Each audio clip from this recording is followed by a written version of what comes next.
141. Hypocrisy. Chalcedon Position Paper number 87, June 1987.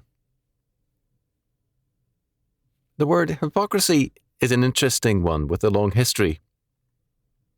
Our Lord frequently called the Pharisees hypocrites for a variety of reasons. The origin of the word is the Greek hypokrites, which the Septuagint twice translates as godless. A hypocrite in Greece originally referred to an actor who wore a mask and was not in reality what he pretended to be as an actor. Today, the dictionary defines hypocrisy as feigning or pretending to be what one is not, or saying or pretending to one thing while being something else. James chapter 2 verses 14 to 17 defines hypocrisy very clearly for us. What doth it profit, my brethren, though a man say he hath faith, and have not works? Can faith save him? If a brother or a sister be naked and destitute of daily food, and one of you say unto them, Depart in peace, and be ye warmed and filled, notwithstanding ye give them not those things which are needful to the body, what doth it profit? Even so, faith, if it hath not works, is dead, being alone. Paul says the same thing in Romans chapter 3 verse 31, and our Lord is emphatic that we can know men by their fruits, their works. Matthew chapter 7 verses 15 to 20. The Bible is thus very clear. Hypocrisy is a disparity between a man's faith and his works. It is faith without works. Hypocrisy is very much with us in all camps. Certainly it is rampant in the churches. Antinomianism is organized, arrogance, and proud hypocrisy. It denies that faith will inevitably have works or fruits. One major American seminary actually dropped from its faculty a respected theologian who insisted on the link between faith and works. He was accused of denying the orthodox doctrine of justification, of creating a works religion, and much more. The vilification was intense and passionate. Hypocrisy triumphed over sound theology. Churchmen have no monopoly on hypocrisy. We find it in every camp, and indeed, it governs most. Take, for example, the libertarians. Much of what they have to say in economics is usually good, and often especially telling. Their fellowship is usually one of well-educated and superior minds. Their weakness includes a free market totalitarianism. They love to impress men by their dedication to the free market, and they insist on a free market equality and freedom for narcotics as well as for food, and for prostitution equally with marriage. All this gives them a Pharisaic edge in claiming superiority over others in their dedication to freedom. But where are the libertarian schools for their children? Here we have an urgent problem. A recent statement coming from the statists themselves avers that by the year 2000, not far off, 2 out of 3 Americans will be functionally illiterate. And where are most of the libertarians' children but in the state schools? This is hypocrisy on a grand scale. The Liberals are amazing masters of hypocrisy. Take Senator Edward M. Kennedy of Massachusetts, for example. On February the 25th, 1987, the press reported his, quote, moral, end quote, stance on South Africa, calling for stricter sanctions banning South African imports. Moral indignation is hardly becoming to the senator on any subject. On his trip to South Africa, he had to cancel his speaking engagement in Soweto because of black demonstrations against him. The blacks opposed disinvestment and felt Kennedy was against their interests. Kennedy refused Mayor Saul Kreiner of Cape Town when Kreiner invited him to see that apartheid had been dismantled. Although Zulu Chief Minister Mangosuthu Buthelezi and all the National African Federated Chamber of Commerce made clear their opposition to disinvestment, Kennedy, on his return, claimed he never met a single black person in South Africa who imposed disinvestment. Much more can be said. Kennedy's qualifications as a moral voice are dubious and hypocritical. Having said that, it is only fair to add that he is definitely not the worst member of Congress. Many are far more hypocritical and far less able than he. Given the Massachusetts representation in both houses of Congress, would this be grounds for disinvestment in Massachusetts? The Liberals have no lack of disparity between their faith and works, between their moral profession and their moral lives and works. What about the media? The media supposedly is the source of news, but its concern is more closely tied to commanding instant interest with opening statements which bear false witness. Misrepresentation is routine and is taken for granted. If a man offends the media, his pictures then routinely are in the worst possible form, with his mouth open, in an awkward move, and so on. Handsome and kindly men appear as ogres, and women as modern witches. It was a shock for me to meet one senator, a mild-mannered, kindly man, soft-spoken and good-humoured, who is regularly depicted as a hard, ugly man and a ranter.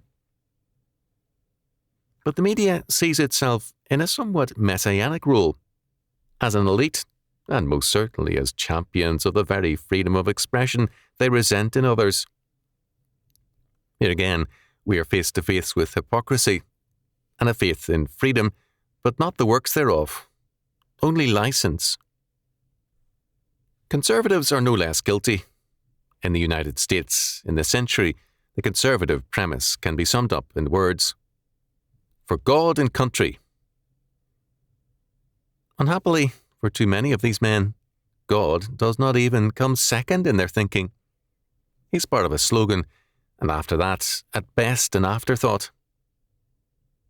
Most of them would get more respect from God as honest atheists. To take the name of God in vain is a violation of a basic law, a transgression of the Ten Commandments. To use God's name for political purposes is a sin. We have no right to invoke God unless we, in word, thought, and deed, are radically committed to the rule of God over us and in every sphere of our world. James chapter 2 verse 19 tells us that the very devils believe in God and tremble. Too many churchmen and politicians invoke God casually and do not tremble. They are hypocrites with less faith in God than the devil himself. Churchmen are past masters in the art of hypocrisy. The churches, mainline ones especially, are full of men who profess much and believe in little or nothing. I recall many years ago as a student hearing one candidate for ordination declare with laughter in the hallway, "I just affirmed all 39 articles of the faith and believed none of them." Of course, he rose to high positions and honour in that church, and why not? The Church of our Lord's Day made it clear to him that they preferred hypocrisy to the incarnate Son of God, and they crucified him. The Pharisees and hypocrites are with us still. Jean-Baptiste Massillon, Bishop of Clermont in the days of Louis XIV, was a man who showed, often tellingly, a knowledge of the propensity of man's heart for self-flattery and hypocrisy. When someone complimented him on one occasion for his brilliancy, Massillon replied, "The devil has said the same thing to me already, and more eloquently than you." Massillon recognized that men are not willing to face up to what they are. He remarked, "We all wish to avoid ourselves." In the early years of the 19th century, an American preacher, whom some regarded as a national treasure, was Edward Norris Kirk of Albany, New York, a Presbyterian leader in his day. Kirk knew the significance of hypocrisy. In preaching on Romans chapter 8, verse 7, man's natural enmity to God, Kirk declared, all over the world, and in every period of human history, men have hated, not the fact here stated, but the declaration of that fact. Men are willing that it shall be true that they hate God, but they are not willing to read it, nor to hear it. Men, Kirk went on to say, generally appear to be sincere in denying that they hate God. In fact, most people in and out of the church will deny that fact, or affirm, with perfect sincerity, no, I love him. But, Kirk said, man outside of Christ is in enmity to God, although he may live a good, neighbourly life. All the same, his own life is central to him, not God and his kingdom. Even when converted, this carnal or fallen, egocentric aspect of our being, while juridically dead, is not yet totally mortified. Kirk singled out 3 areas as revelatory of our natural enmity to God. First, he said, man hates the character of God as a lawgiver. The basic prerogative of God's nature for which God will contend with the power of his throne is that of making laws for his creatures.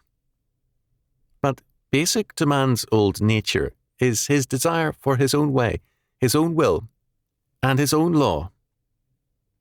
Man, however, masks his enmity towards God's law with all kinds of devices. This is one great source of deception. Men claim to love God while hating his law. Let the awful truth be repeated. Man has staked his happiness against the authority of the eternal lawgiver. Of course, men use, said Kirk, high-sounding and moral reasons for setting aside God's law while professing to love him. One way this is done is to deny the revealed character of a law so pure and holy and difficult and contradictory to our passions. Another way is to admit the existence of the law, but, on various grounds, to deny the execution of the penalty. Second, Kirk said, man hates the sovereignty of God. It does not please man that all things were made by God for his own purpose and glory. But what if the plans of a sovereign God require the abandonment of our most beloved objects? Must we then cordially submit? Yes. You must either love or hate a sovereign God. If you love him supremely, your chief happiness will be derived from seeing him accomplish his sovereign will. If our personal hopes and dreams come first, you must be the enemy of God. Strong words these, but it tells us something about America then, that Kirk's sermons were widely read. It is our disposition, Kirk said, when God denies us our will, to cry out, O God, what have these innocent ones done that thou shouldest thus rear them from earth's bright prospects? What have I done that thou shouldest rob me of more than life? But the world cannot be ordered for our benefit. It moves in terms of God's purposes, not ours. Kirk's third premise was this: the carnal mind hates the mercy of God. If man resents or hates God's sovereignty, why should he hate God's mercy? But mercy is more than the direct gratification of the wants of men. The purpose of mercy is to further God's kingdom and his sovereign purpose. God's mercy is not essentially for our sake and purpose, but for his own. The Israelites were led out of Egypt in mercy, but because everything was not arranged to their wishes, the very plans and achievements and instruments of that mercy perpetually aroused their wrath.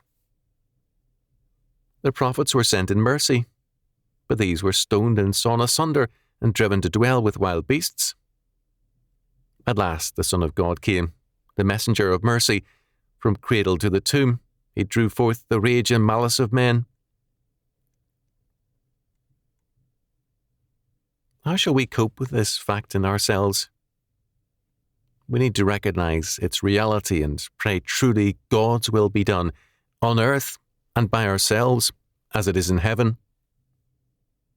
Our conscience needs the continual renewing of the Holy Spirit. God has no other mercy than a holy mercy, no other merciful treatment of thee than to make thee holy. If this please thee not, it is because thou hast the carnal mind, which hates God. So wrote Kirk. Massillon said that, having known God's mercy and love, we have only one proper response.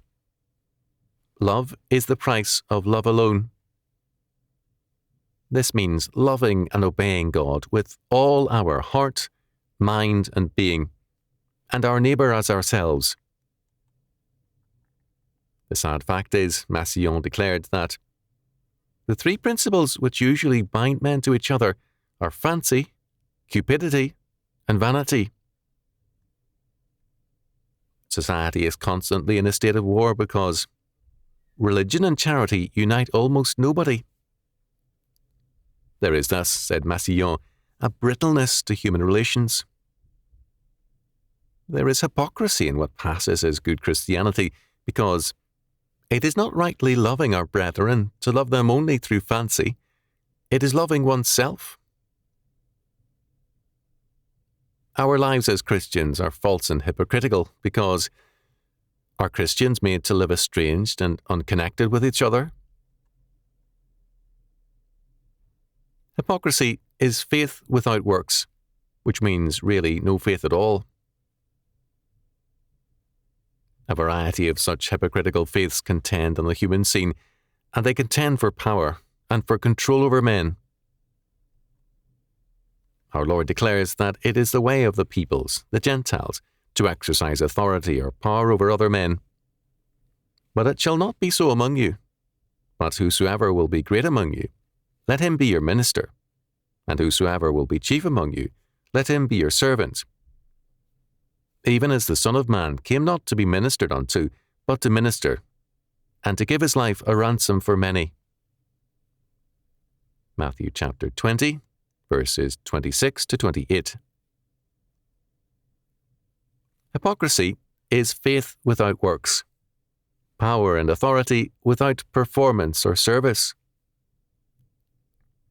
Christian faith manifests itself in works, in service to God and to man. The works cited are Edward Norris Kirk, Sermons on Different Subjects, 1840, and Jean-Baptiste Massillon, Sermons, Volume 1.